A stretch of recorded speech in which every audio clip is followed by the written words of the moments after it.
baby boomers who were the biggest drivers of the craft beer revolution are dying out.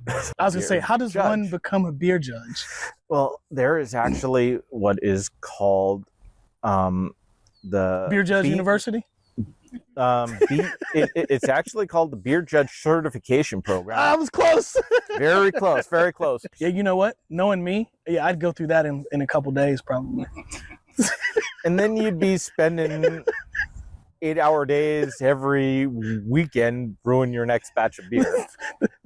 What kind of alcoholic would that be? That's like I think that's a good balance. At least you're working for it. You know what I mean?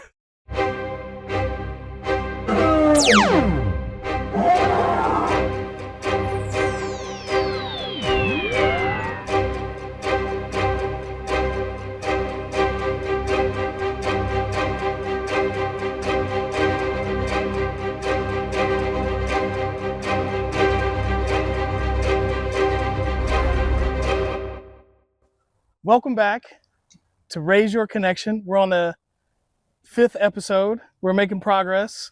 I'm here with my friend John. We were saying earlier before something happened, but anyway, I thought by the spelling, your surname looks Italian, but you were telling me that it's Irish. It is. It's Southern Irish. So the name is Costigane for those who ever see it in writing. Just think of it as like, how much does it cost again? And that's how I tell everyone to remember it, and it works wonders. So your middle name is how much does it? John, how much does it cost? More like, how again? much did she? But yes, I'm married, so I get to make that joke. Exactly. So John Costigane. You're the first friend I made when I moved to Vancouver, actually. Really? Yeah. Whenever we came to one of your events, and the failed beer Olympics. The beer was that it? The beer Olympics. The beer Olympics. It was an event that I had planned during COVID, and then all of a sudden, authorities magically decided COVID no longer existed, and neither did house events anymore for a short while afterwards. Yes, I remember that now. Yeah. So, John, he's a great host. He hosts lots of awesome events, I'd like to say. Like one of them was the Beer Olympics. We've done whiskey tastings. We've done wine and cheese. I think you have a wine and cheese one coming up from what Greg was telling me. Yes. Yeah. Yes, this will be the 3rd annual wine pairing event. Mm-hmm. I started off with wine and cheese because I just figured that's what people would associate with the most. And wine and cheese. It just managed to do more to confuse people for some reason. How does wine and cheese confuse people? Because they start going, well, can I bring a charcuterie plate? Can I bring chocolates? Okay. It gets complicated. Okay. That makes sense. People are always going to complicate it. Exactly. So I just said, wine pairing event. So bring a wine and something to pair with it. Yeah. Okay. That's cool. That's fun.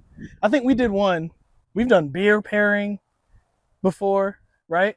Beer pairing. Didn't we do beer pairing? Not beer pairing, just the beer tasting event. Beer tasting, yeah, because we all had to bring was it two 16 ounces or like a big 24, I don't know. But anyway, we've drank a lot of beer. Speaking of beer, that's a big reason as to why I wanted to get you on the podcast, because John, so I had a guest a few weeks ago, Dr. Barbara Dennis, and she was all about the organic and doing things yourself and all that stuff. And I was like, I got to get John on because John brews his own beer and he has his own garden. So he grows his own food. And I think that's awesome. So I wanted to talk about that stuff. And this is Kokoro, his dog. So you recently want to, I just want everybody to know, for the record, I am not drinking a beer. This is just a prop piece. That's all. This is Dominica's beer. Just so you know. This is my beer and I love it. Yeah, this is Dominica's beer. So you just won a contest with this one, right? Yes. Okay. placed third in Heart of the Valley for the fruit beer category, or fruit and spice beer. And this is an Asian pear lager. Asian pear lager. So I didn't know there were, I'll be honest, I didn't know you could have a fruit beer because I consider those, what do you call them? Ciders. Ciders, yes. Is it not a cider? It is not a cider. The big difference between cider and a fruit beer is a cider is fermented fruit juice. Okay. So you've taken the fruits, you've pressed them, you got in the juice, all the sugars, all the good stuff. You added some, you boiled it to kill off any bacteria. You add some yeast, let it ferment, and lo and behold, you have cider. A fruit beer, on the other hand, is a beer in which you've added fruit to at some point in the process in order to add the flavor of the fruit into your beer. Okay, so it's more like you're putting a hint of it in there. That is ultimately the goal, okay. Although I've come across people who decided to have some beer with their fruit and not the other way around. To me, that makes it sound like it's a cider then, right? Kind of. Well, then you have what is more considered like a lambic. I don't even know what a lambic is. Lambics are heavily fruited beers. They're German. You can also find them in Belgium. And it's your malts that have been mashed or cooked at a low temperature to draw out the sugars and flavors from the grains, and then had a lot of fruit added to it, and it just tastes more like fruit than it does beer.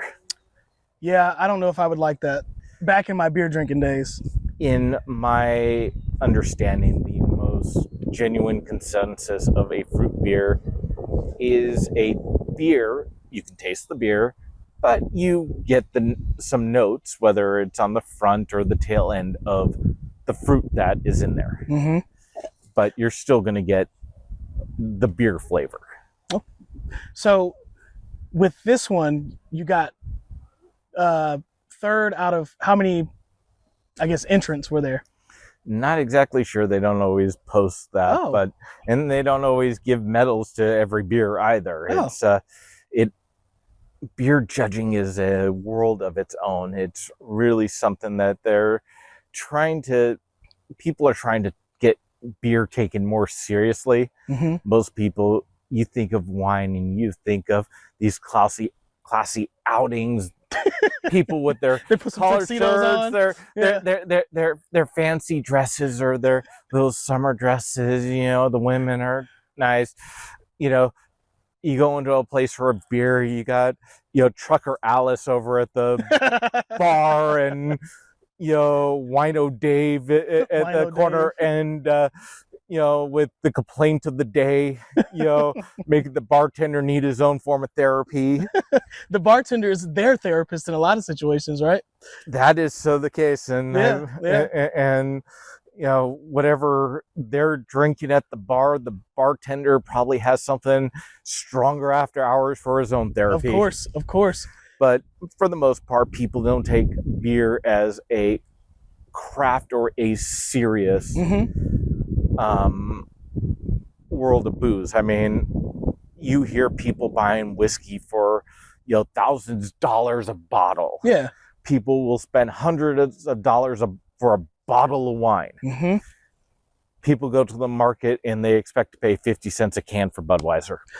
So let me ask you this: is I got to ask you about that too, what you're drinking. But before that, is beer culture changing in a way that one day people will be like, oh, this beer is from this region, and and I would pay $70 or $100 for this bottle? Maybe not necessarily by region, but people are getting to the point of, and it's just started back during the 2009 recession, when people's tastes started to gravitate more to 1 or 2 beers as something that they really enjoy, instead of an 18 pack of something that was considered beer flavored water. Yes. Back when I was drinking, I got into the IPAs because I couldn't stand the beer flavored water. Yeah. So you think it's not necessarily going to go by region, but it is going to, the beer making culture is going to become more appreciated over time.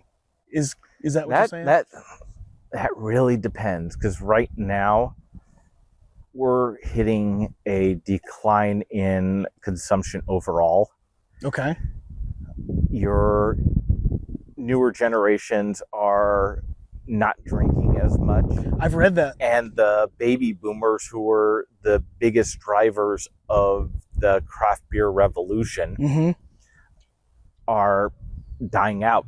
So your heaviest drinkers and the drivers of booze consumption in general is dying down. But during the period of time when the craft beer revolution happened, you had this entire elevation of what beer could be. People started getting experimental.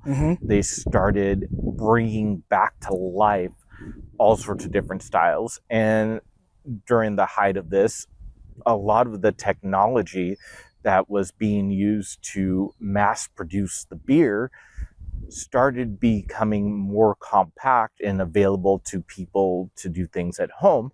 In doing this, people at home started experimenting with what they could do with beer.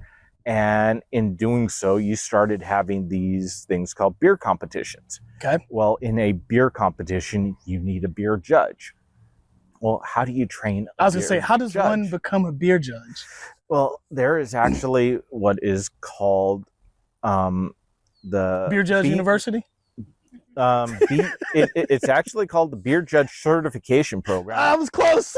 Very close, very close. And whenever they judge a beer, they typically have to fill out a scorecard. Okay. You go to the store and you look at wines and you see 89 points, 90 points, 92 points. How did they get those points?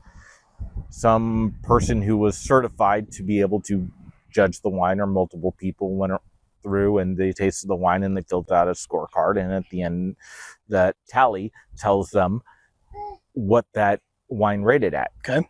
Beers, instead of having a 100-point scorecard, they have a 50-point scorecard. Okay. But it's kind of a skewed rating system, because you'll rarely ever see someone get a 50. In fact, it's harder than heck to get a mid-40s, like a 45. You get 45 and you've basically, in your little mini brewery of your garage, have created a beer as good as a microbrewery would produce with their automated equipment. Huh. Typically, you're going to see scores in the range of, 36 to 42, and 42 is a damn good score. That's really, really good beer. Yeah, and there are people who make beers just for these competitions. It's insane. I got a couple people in the homebrew club I belong to who are heavy. You want to give them a shout out? Who's your homebrew club? That would be the Oregon Brew Crew, and Jim Thompson, current president. That's my last name. We must be related. And Jeff Orr.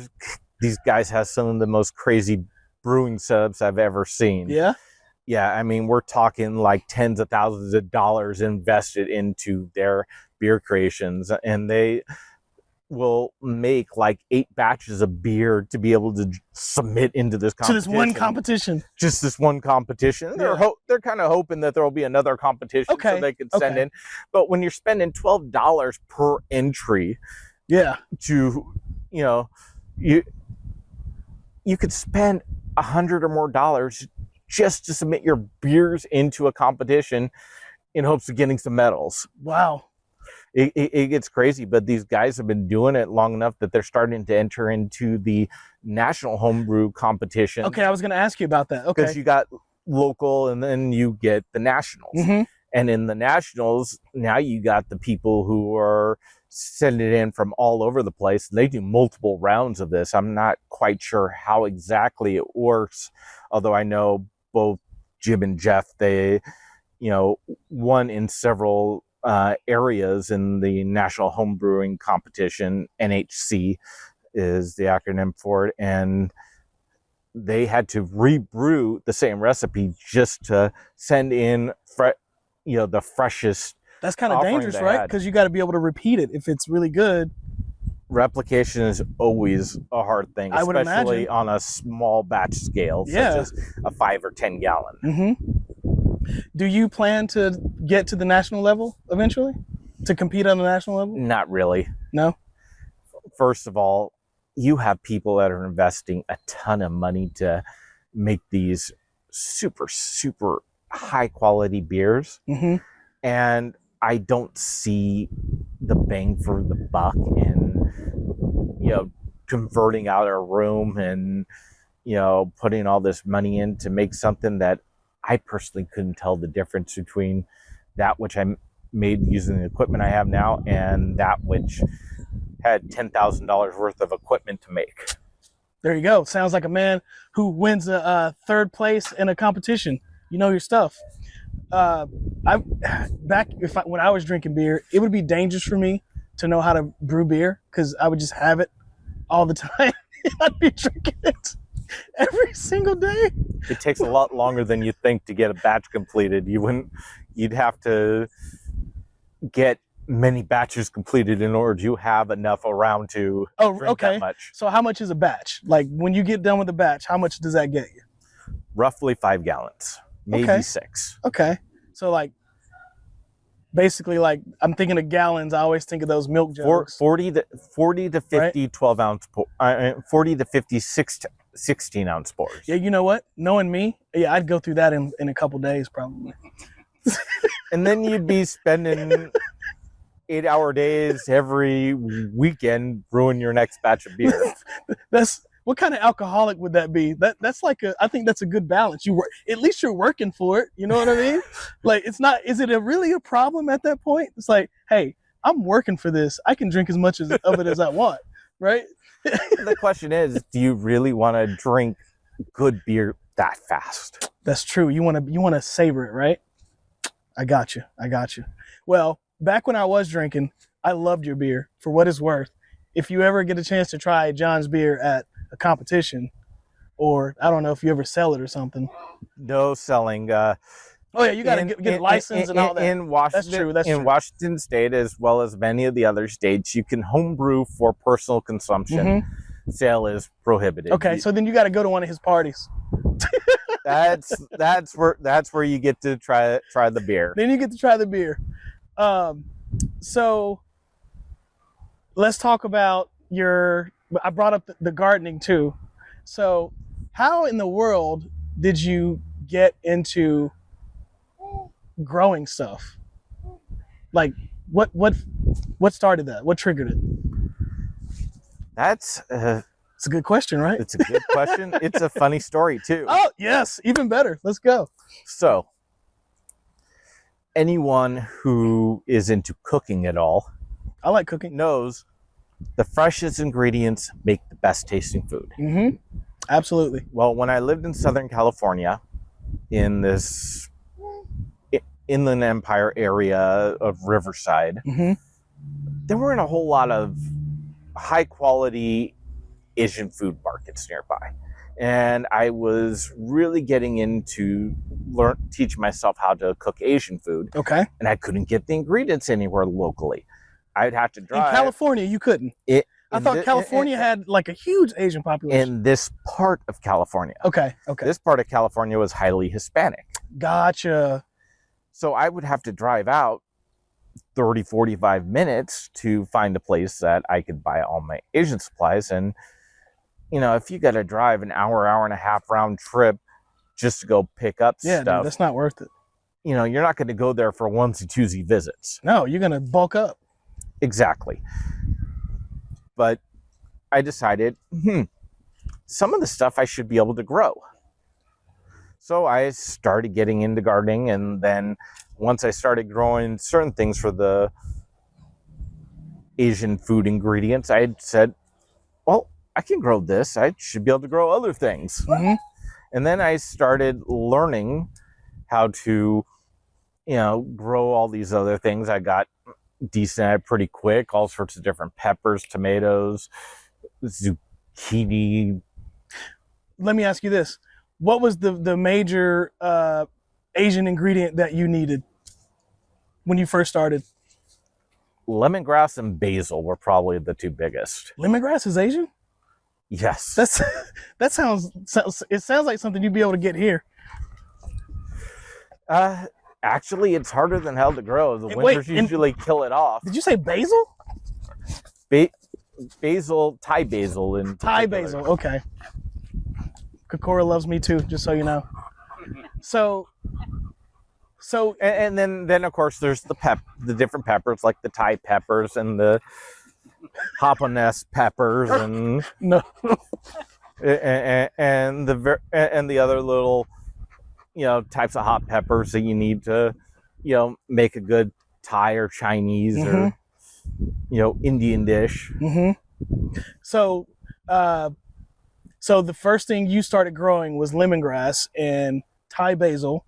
Were you just doing it kind of like you throw it in a flower pot, put it on the windowsill, and you're good? Oh no, I didn't just start doing that. I went out to a local nursery and I just started I bought a bunch of different stuff. I bought peppers, I bought tomatoes, I bought zucchini plants, I bought the lemongrass, all sorts of stuff. You just went all in. I went all in.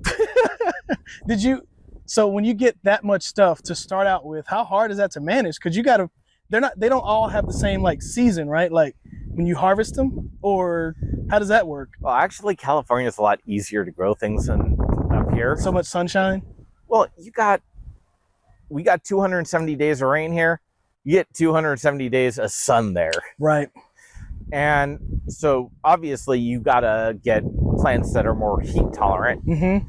You got to monitor when you're going to do your watering. You got a lot of the time you're watering at 3:00 in the morning because that's when the temperatures hit their lowest because by 9:00 it's 90 degrees again already, and crazy stuff like that. Drip irrigators, all that type of stuff. I redid my. I installed a irrigation system. I redid my front yard, did all sorts of stuff. This is while you were in California? While I was in California. And then I did the same thing when I got up here. And I've been spending the last, 4 years trying to figure out how to leverage my yard to its fullest so I can, grow stuff and get the most production out of it. Yeah, we're gonna do a tour of your current garden after our conversation. Domenica's gonna show us. You and Domenica's going to show us around, so people will see how you got a good setup. You got a pretty cool setup. Oh, it's been a long time figuring it out. I hope it's good. Well, it's so much stuff too. Like, I don't know how you even, I mean, I get it. When probably when you work on something so much, right? You just know what's what because you work on it so much, right? Like because you've taken me through your garden before. You're like, here's this, that's that. I got this, and this. You just name it off. You don't even have to walk over to it. You just know where it is. Well, when you're the one who put everything in the ground, right? You're the one who's tending it. You're the one who's harvesting it. Yeah. Yeah, you tend to remember where everything is. I mean, if you ran a store with product and you're the only person in there running the store, you're going to know where everything is because you had to decide where the shelf placement was, who the vendors were, and all that type of stuff. The same thing goes with the garden. Yeah. And I am a major DIYer. I do just about everything myself. Yes, you are. Yep. Let me ask you this. If somebody wanted to, and this is kind of a twofold thing. If somebody wanted to start, they want to get into gardening, they want to start growing their own food, how would you suggest they start? I would honestly say start in pots. Start in pots. Do start in pots. I mean, the easiest thing for someone to do is to figure out a few small things that they want to grow. Mm-hmm. And if you're living in a small apartment complex, you can, get one of those multi-spigots, hook it up to your laundry machine, run a hose off of that, run a drip irrigator attachment or coupling from the hose to the drip irrigation line. Then that sounds complicated. Oh, it's fairly simple. It's just moving things about so that and set the stuff up on a irrigation timer. Mm-hmm. Oh, that way you don't have to worry about it. It gets watered on a regular schedule. Yes. Let's put it this way. If you're in an apartment, and I'm pretty sure you can remember a time when you lived in an apartment. I live in an apartment now. How much time do you spend in it? When I'm not at work, probably the rest of my time, unless I go for a walk or a hike or something. I'm there to sleep, basically. Exactly. So who amongst those who live in an apartment are going to have time to sit there and make sure they water the plants every day and all that type of stuff? Good point. You don't want to do that. Find some simple ways to automate the stuff. You automate everything else. You put in smart switches, you put in smart bulbs, you put in a smart TV. That's true. Put in some smart irrigations for your plants and stuff. Good point. I just never knew that stuff existed, but now I do. Thank you, John. Yeah, I mean, for people who don't want to install a full-on irrigation system in their yard, you can run irrigation off of a hose spigot. Yeah, that's pretty cool, actually. So that's one way of doing it. In fact, I know that my irrigation out front in the open planter does not cover the entire open planter well enough. So what I have is my hose set up on in smart irrigation timer. It's controlled by my phone, and I have the hose run into a sprinkler, and whenever I choose to set it for a particular time, particular day a week, it will run on its own. If I got to go do a business trip or anything of that nature, everything in my yard is automated. Nice. That's 2025, baby. That's and watering can be the longest part of your gardening if you're not automating it. But if you start producing, the last thing you want to do is have to spend time on the irrigation, because the time you're going to be spending pruning plants, putting together pesticides so that you're killing the pest and not your plant, harvesting, processing. Take, for instance, there's a common myth around here with zucchinis. Okay. If during summer season, if you leave your window open, you might come back and find a seat full of zucchinis in your front seat. People grow zucchinis and they can't give them away because everyone's growing zucchinis and no one wants more zucchinis. I think I got some zucchinis from you one time. You probably did.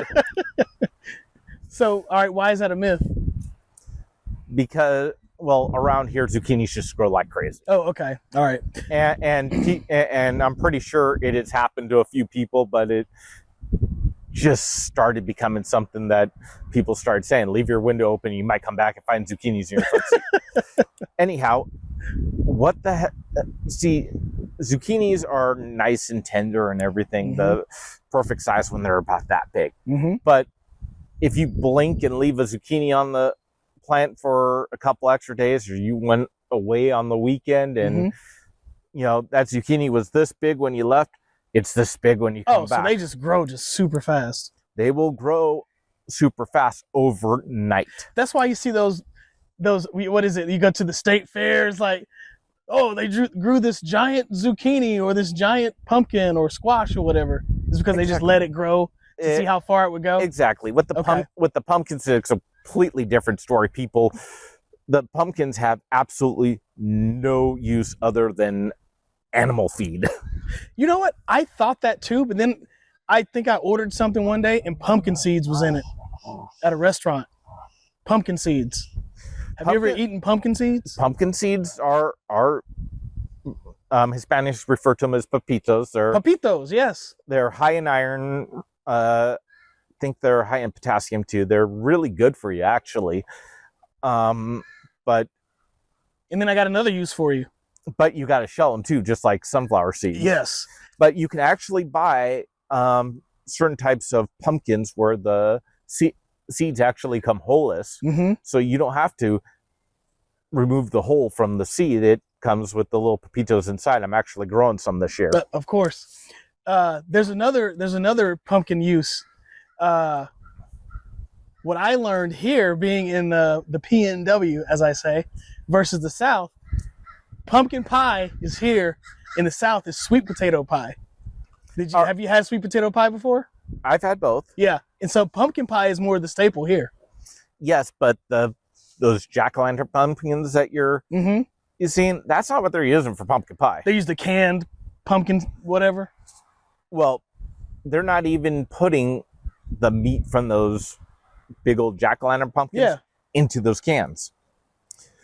Those big jack-o'-lantern pumpkins, the meat's really stringy. It's not super good. You don't get a whole lot of seeds out of it.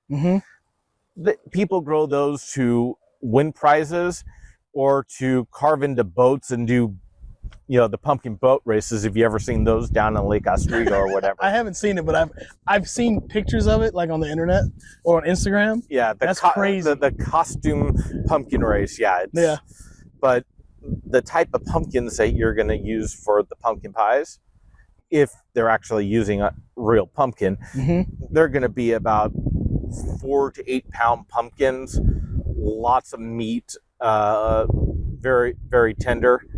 Those are, you kind of see them in the market. They're advertised as pie pumpkins, but they're really just one of many different types of variety of a small pumpkin.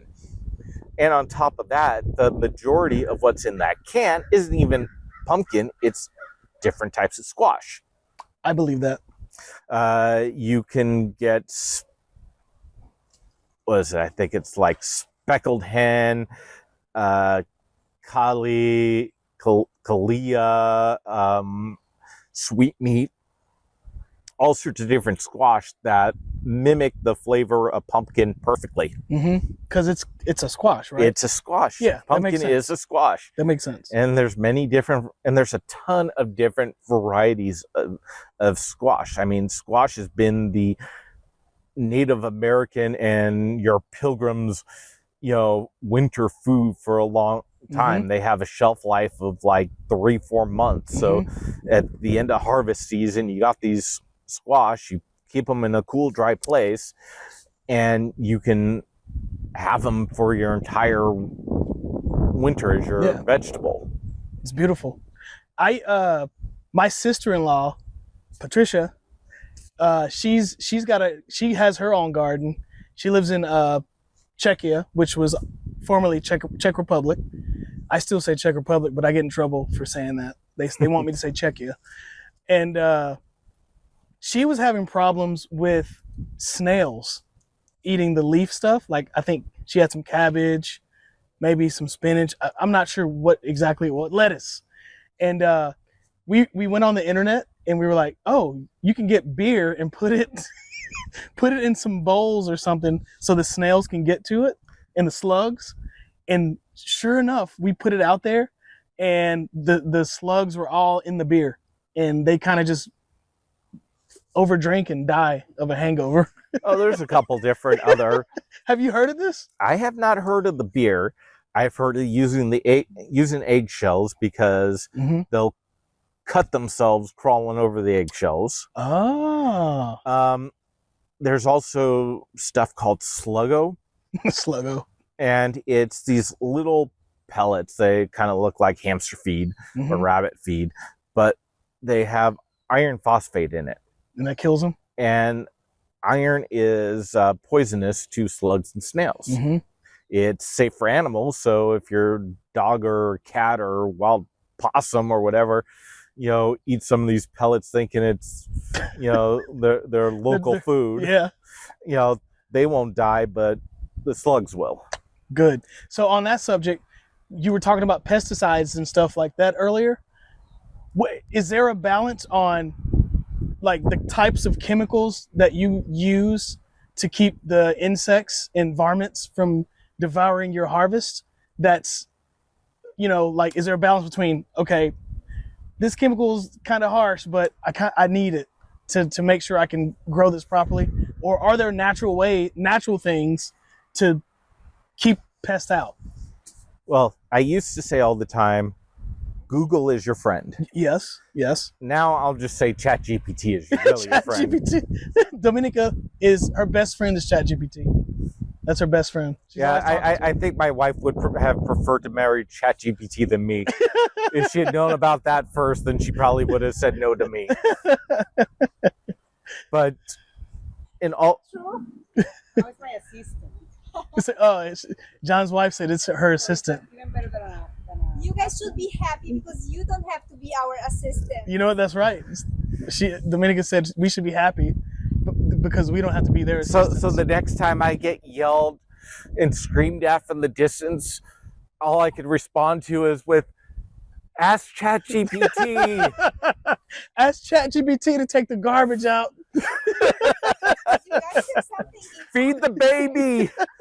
Give the dog food. Marcus, Bring you your cell phone. you and John had Tell you where you put your keys. So what John and I have in common when it comes to our wives is both of our wives are from different countries than America, and so I don't know why we both felt the need to do that, but there we have it. Just I can think of a few reasons, but I'll keep my mouth shut. Yeah, I don't want to get in trouble, basically. But we do both have wives who hail from different countries, and they're friends, and it's a beautiful friendship. So, but going back to the original question. the original question, the pesticides versus natural remedies. Whenever possible, I try to make some type of organic level pesticide because we're spraying that on the food. Right. And I really don't have a great hand for, spraying a small amount on something, to coat it just lightly enough to kill the pest, but, not kill my family. I don't trust myself that much. I mean, I could make a great beer, but do I make a great pesticide? That's TBD. I mean, you're not going to taste test it. You got to enter it into a contest, right? But I will go on and I'll try to find the more organic options. And the majority of the time you end up seeing a couple common ingredients, and that will tend to be soap, liquid dish soap. Really? Honestly, none of us want to Soap's eat made or out drink. of fat, right? Or something. It's got that adhesive property. Yeah. Okay. So none of us want to eat soap, but at least we know that when we wash our vegetables and stuff, it's going to come off. Well, we put it in our skin, so we absorb it, so it has to be safe, right?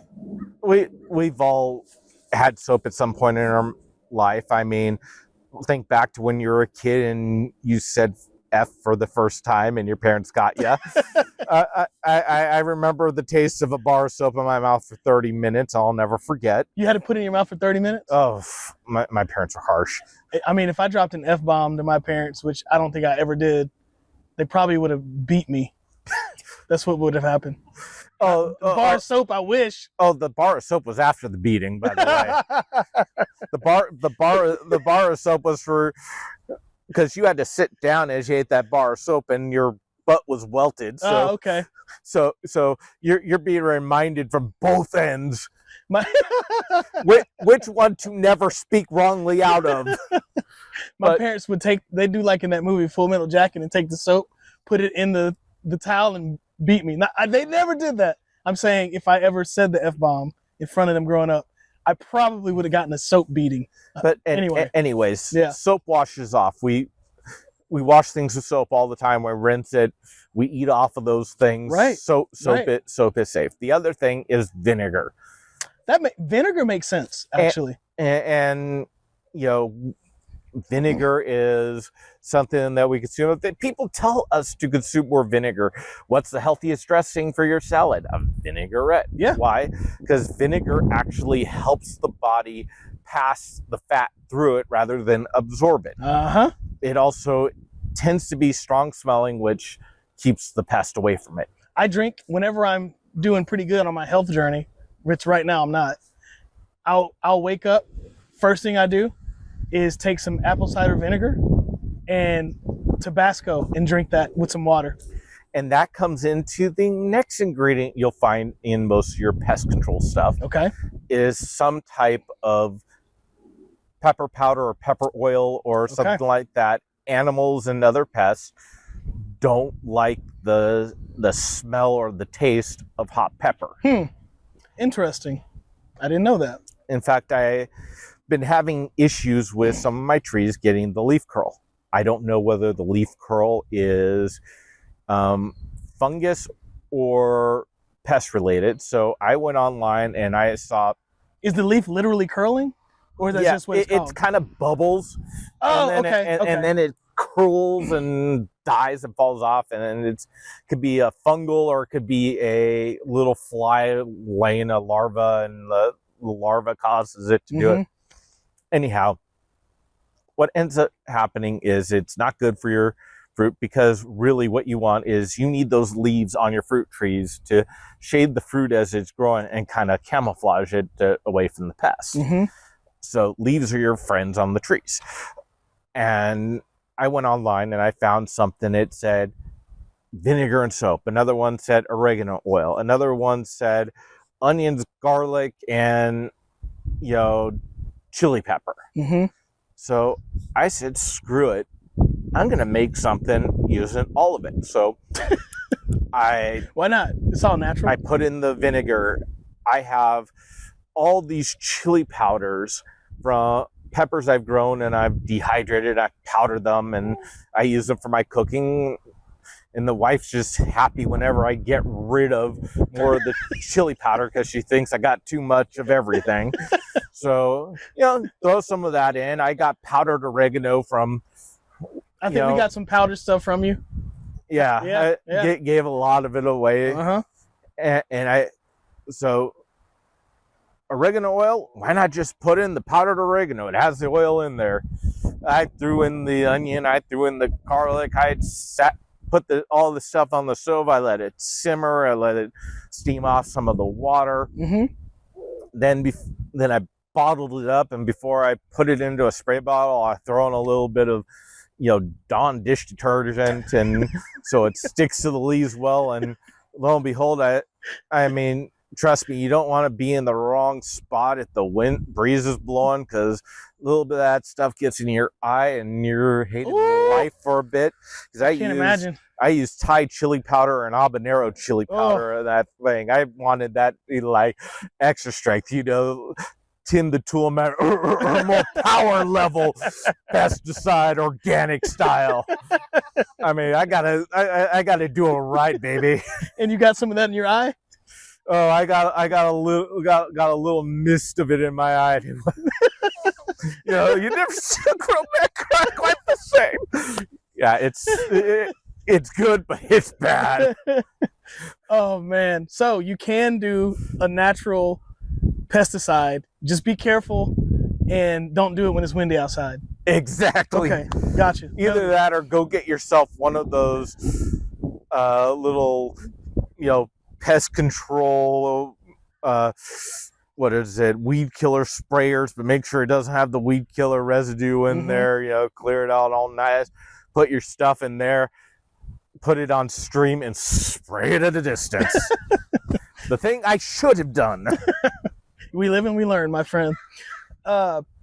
So I wanted to also, I kind of brought up earlier that, I met you because you host these events, and it was kind of after we talked about COVID. It was kind of in that COVID area. COVID was still Oh, we were still coming down from it a little bit. It had right? it had ended. It had ended, yeah. But people there, you had the people who were like, I still want to wear my mask and be safe. You had the people who were like, screw this. I'm been locked up for 18 months. I got $1,000 in my pocket. Yes. And I'm gonna blow it on booze, baby. Yes. So Dominica and I, we were like, I think when we first moved to Vancouver, we were here for a couple months, and then we ended up going to Europe for like a quarter. And then when we got back home, we were like, man, we don't know anybody here. We haven't really explored. How do we meet some people? And we got on Meetup, and one of John's events, the Beer Olympics events, was on there. And I was like, hey, let's go hang out here. Let's go meet some people. And I'll never forget Dominica. She was still kind of reclusive from being cooped up because of COVID all this time. And she was so nervous when we pulled up outside of your house. And I was like, all right, let's get out. And she's like, I can't do it. I can't do it. There's going to be people there. I was like, yeah, that's why we're here. There's going to be people. And I had to say, get out of the car. We're not leaving. You got to get out. And then we met you, and then it was all good. And of course, a couple of years later, all of a sudden, you guys pull up in front of the house. You're telling her, sit down. No, she busts open the door. And I have my best friend here. Yeah. She's got Joan, John's wife. And so they're besties over here. They're happy that they forced me. Yeah, see, there you go. See, we're good for something, John. Keep that on video. It's a rare occasion the wife ever tells you were right about something, especially on film. I'm a lucky man. What can I say? So were you hosting events in California too? No. Okay, so what made you get into that? Was it because of COVID? You were like, I got to meet some people? It was, COVID kind of happened at the same time that something else happened. Mm-hmm.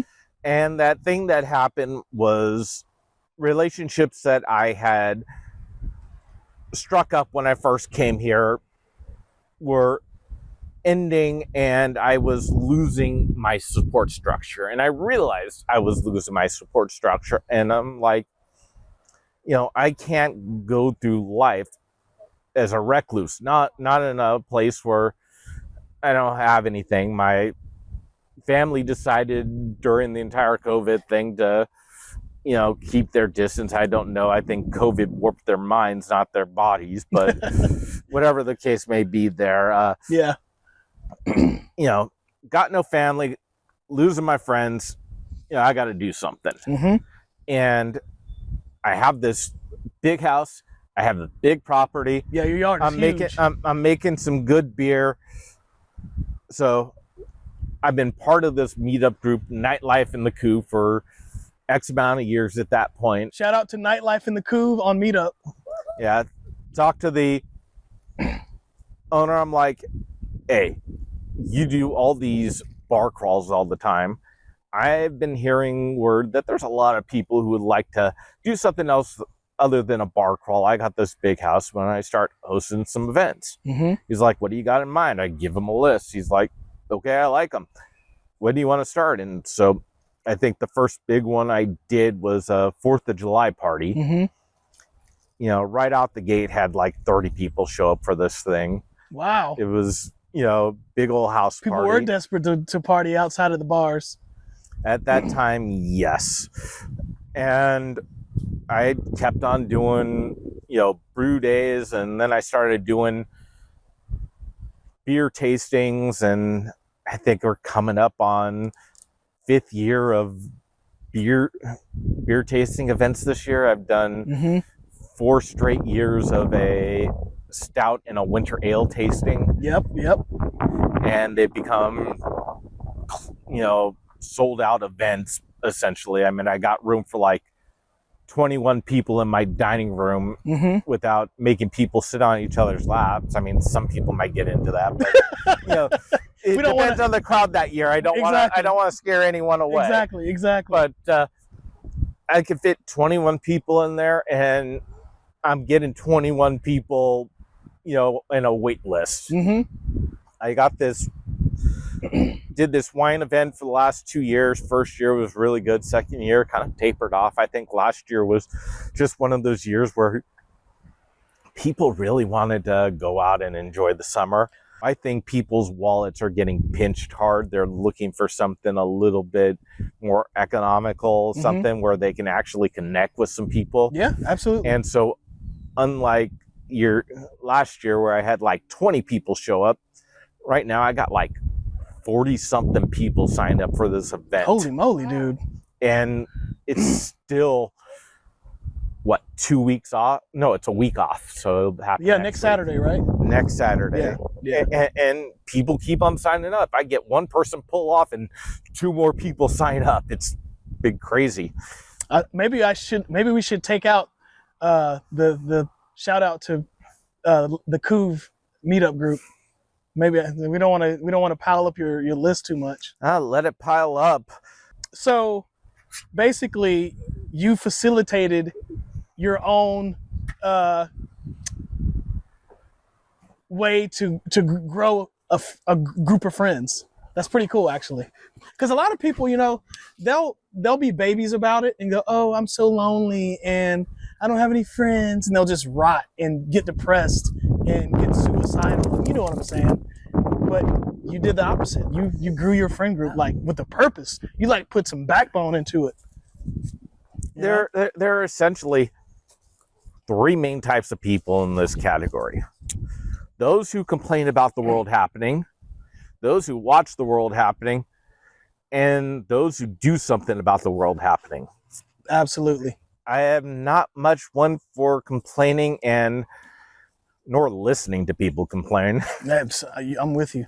Totally with you. I'm not going to sit there and just watch as the world goes on around me. When I see something that needs a resolution, I want to fix it, which is why I'm absolutely horrid in romantic relationships, because I hear that venting, and the first thing I want to do is I'm grabbing my tools, and I want to go fix something, and I can't sit there and listen to someone just say, "I just want to complain for 20 minutes." and 20 minutes is the short version. Yeah, I mean, I get it. I get where you're coming from. I don't mind if it's not too much, like, meaning if it's not too often. I don't mind somebody venting every once in a while, but I get what you're saying. All right, let me retract a little bit. Okay. I don't mind a little venting, but if you're not going to tell me what you have in store for it, like how you're going to fix the situation, exactly, then what's the point?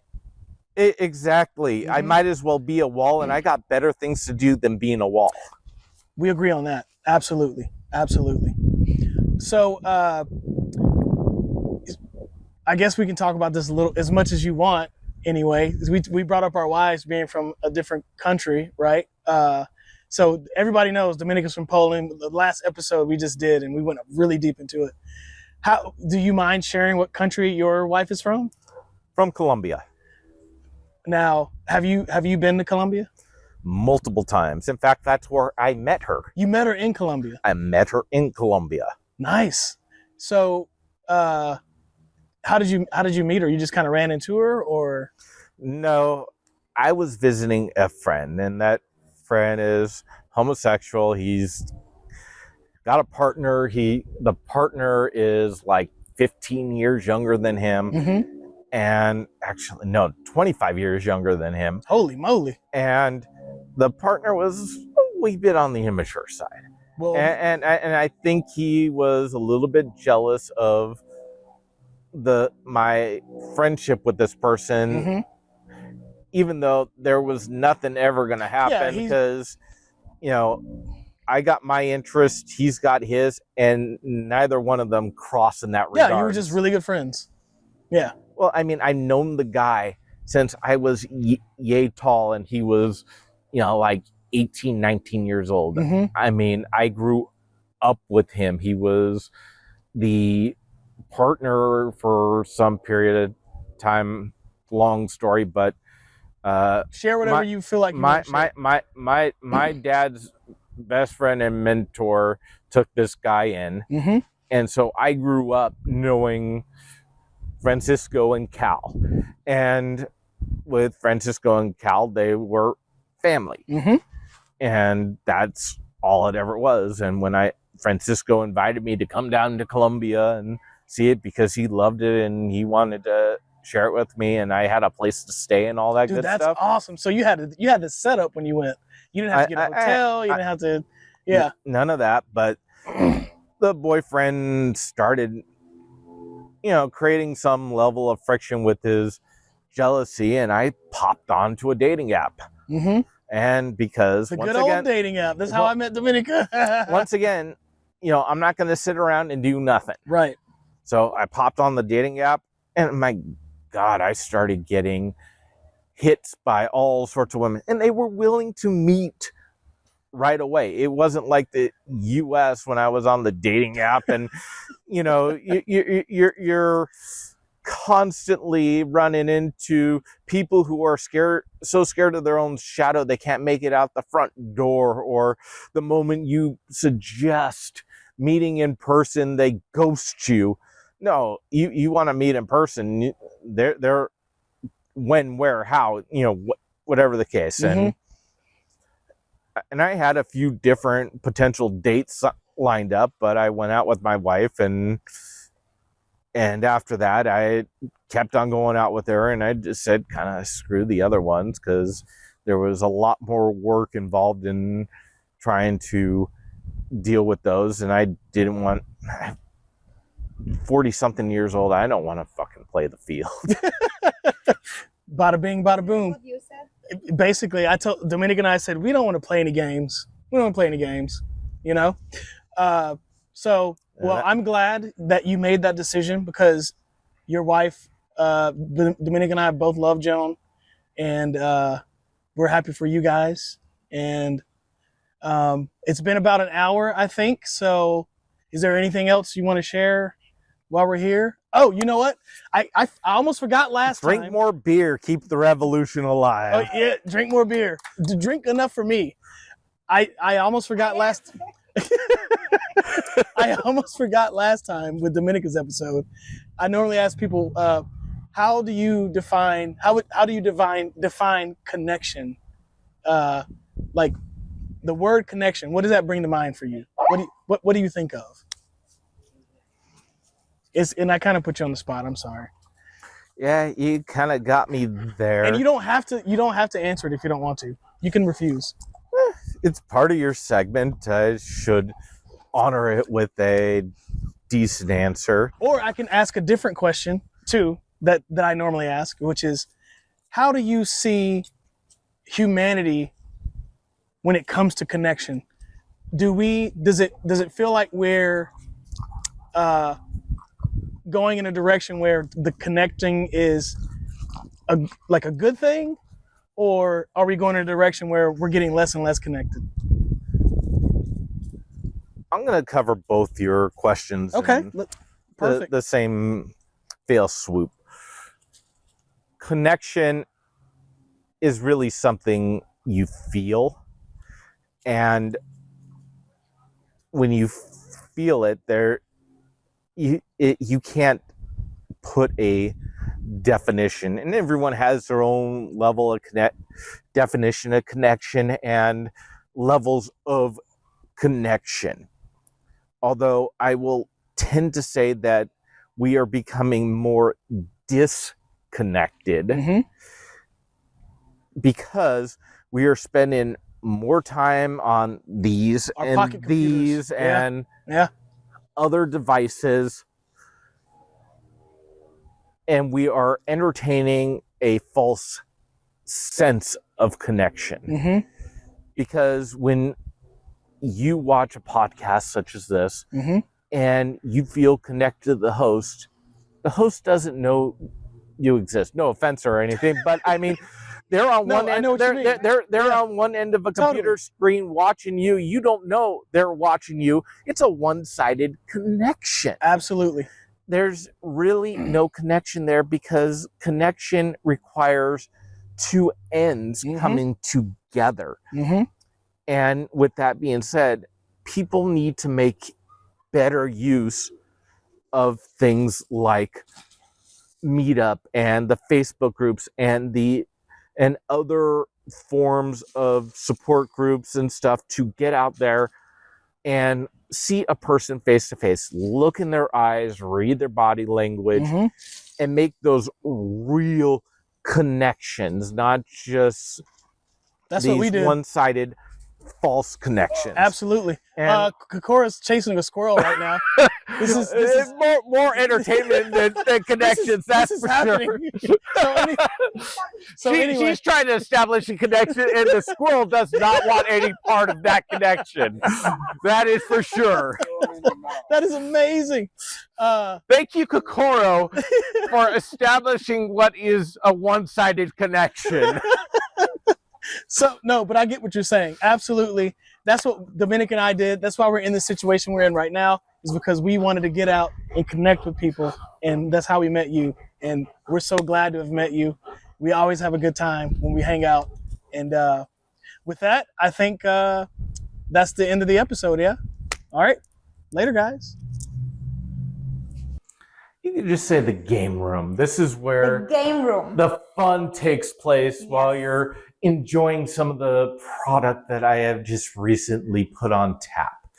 So the first thing I'm going to do is I'm going to take you on a little journey through the garden by allowing you to have some of the chocolate mint stout. I'm going to pour you just Have a I small. tried this one before? I don't think you have. Okay. So this particular beer was made with mint from my garden, a particular strain called chocolate mint. It smells amazing, tastes even better. And what I love about it, it's very rich, but it's not too sweet, which I always tell you. Every time I get a chance to taste your beer, it's never too sweet, which I think it speaks volumes about your taste and the sophistication of the flavor palette you're developing. Asian pear lager. This was a one-off idea of mine by using locally grown Asian pears. Okay. Having frozen the pears after coring and peeling them,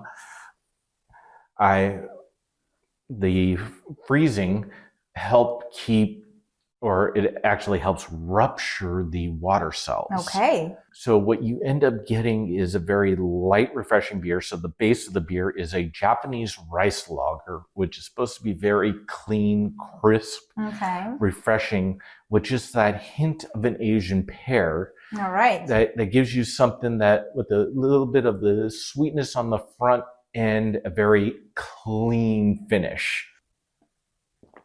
You guys, I think my face says it all. I love it. I absolutely do. I may be biased because we're friends, but again, I would tell, I'm a lager nerd. Yeah. Any place, any pub here in Vancouver could have this on draft and be very happy with it. Fantastic. Thank you. Cheers. Yeah, cheers. Prost. Prost. Na zdrowie. Prost. Na zdrowie is Polish way to say it. It really comes in handy to have an extra set of hands while you're doing some of this, because making beer is it's not super difficult, but there's a lot of tedious little things involved. That person is my dear friend Greg, who's going to come on over here, who has been brewing these beers with me. In fact, this beer that you're drinking right now, Greg helped me make. John is known in Vancouver and in his neighborhood for throwing the best outdoor parties. As a matter of fact, I have friends because I attended one of his parties. And he always makes sure to keep it entertaining and original. And what did you two came up with? Well, years ago, I built this giant fire pit. And after many incidents of people enjoying my beer, sometimes a little too much, the fire pit got aptly nicknamed as the crematorium. And to keep things entertaining, I must keep up the threat of those who overindulge and don't want to end up in the crematorium by what has now become the standard opening ceremony for any outdoor event, and that is Greg lighting the fire pit with a flamethrower. You ready? Ready. Holy moly.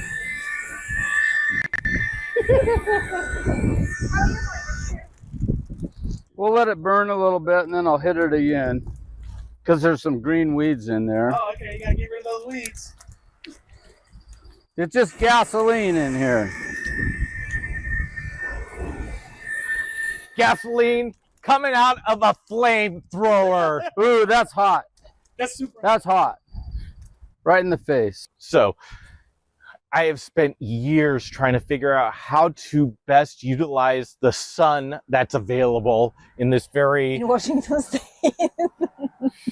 tree-filled state that's full of shade to get the most out of my garden. And I've decided that over here would be best for root vegetables, in particular potatoes. Oh, for Polish people, potatoes are vital, so I'm very interested. Also have some onions and some carrots, but that's pretty much the case. I try to utilize as much of my space as possible. Over here is the herb garden. So the majority of what you're seeing in here is a variety of different herbs. Is this the mint that I tasted in the stout? It is. Actually, pull a leaf off. Yeah. Oh my gosh. Pull a leaf off. Thank you. I will. Now smell it. Oh my goodness. Can you smell the chocolate in that? Now when you tell me, I can. Now taste it. Okay. Can I? Yeah. Yeah. Oh wow. Mmm. There's just a slight hint of chocolate with that mint. You're a genius. This stuff will grow beyond your heart's content. I have Okay. to thin it out constantly to keep it from overtaking. Wow. In fact, what you see here is what I just thinned out the other day. You got sage over Sage. here. Mm-hmm. Classic in an And of course, you're seeing the oregano, a start of the regrowth of pineapple sage here. Vietnamese coriander over here. Have you ever heard of a spicy oregano? No. This has a natural kick to it that Okay. you're not going to find in any oregano. This is my preferred oregano. And of course, I got the tarragon over here Okay. and rosemary. The bush you can't kill. So for a beginner like me, you think like mint and rosemary, that would be a good start? Oh yeah. And then of course you want the Asian pears that you got to try in your lager. There's what I like to call my strawberry garden. This is an Alberta peach tree. I am finally getting some peaches on this. There's the blueberry garden, and you can see that I got a few bushes that are quite full of blueberries. I've been landscaping and re-landscaping and reorganizing. I could move the corn over there, put the squash there. I have a question. Does your baby girl understand the gravity of the situation of like just trying not to run over stuff? And Not in the least. This is all beans and peas from seed, corn from seed, winter squash from seed. It's harder than hell to harvest tomato seeds. okay. When was the last time you tried to separate seeds from a tomato? Oh my God, every time I do my original Italian sauce, I'm pretty religious about it. Removing the seeds? Yeah, whenever you create your sauce, cook your sauce, then you have to remove the seeds because the seeds are slightly bitter. Interesting. I have never removed my seeds. Point for Dominica. I just add wine.